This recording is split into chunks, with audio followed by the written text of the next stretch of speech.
To complainers everywhere, turn up the volume. Introduction. Americans are a positive people. This is our reputation as well as our self-image.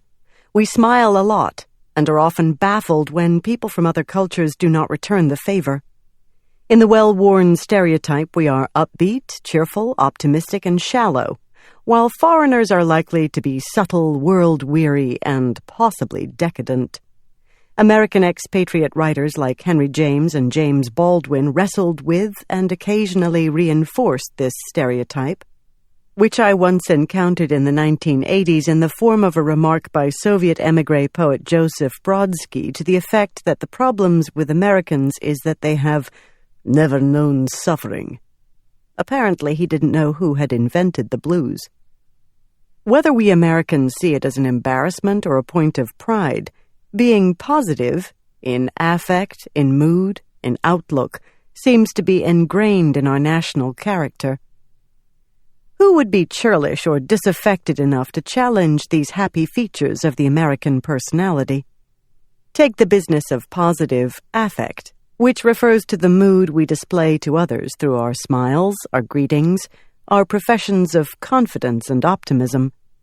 Scientists have found that the mere act of smiling can generate positive feelings within us, at least if the smile is not forced. In addition, good feelings, as expressed through our words and smiles, seem to be contagious. Smile and the world smiles with you.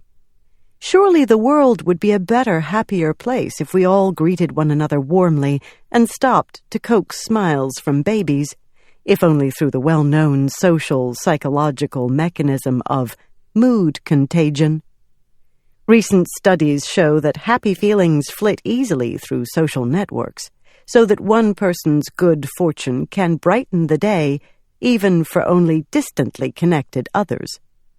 Furthermore, psychologists today agree that positive feelings like gratitude, contentment, and self-confidence can actually lengthen our lives and improve our health. Some of these claims are exaggerated, as we shall see, though positive feelings hardly need to be justified, like exercise or vitamin supplements, as part of a healthy lifestyle. People who report having positive feelings are more likely to participate in a rich social life, and vice versa. And social connectedness turns out to be an important defense against depression, which is a known risk factor for many physical illnesses. At the risk of redundancy or even tautology, we can say that on many levels, individual and social, it is good to be positive, certainly better than being withdrawn, aggrieved, or chronically sad. So I take it as a sign of progress that in just the last decade or so, economists have begun to show an interest in using happiness, rather than just the gross national product, as a measure of an economy's success. Happiness is, of course, a slippery thing to measure or define. Philosophers have debated what it is for centuries, and even if we were to define it simply as a greater frequency of positive feelings than negative ones, when we ask people if they are happy, we are asking them to arrive at some sort of average over many moods and moments. Maybe I was upset earlier in the day, but then was cheered up by a bit of good news. So what am I really?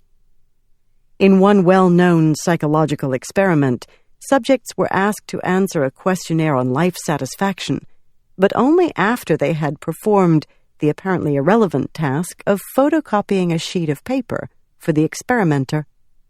For a randomly chosen half of the subjects, a dime had been left for them to find on the copy machine.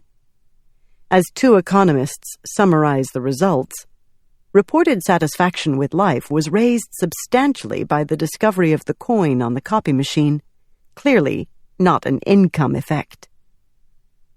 In addition to the problems of measurement, there are cultural differences in how happiness is regarded and whether it is even seen as a virtue.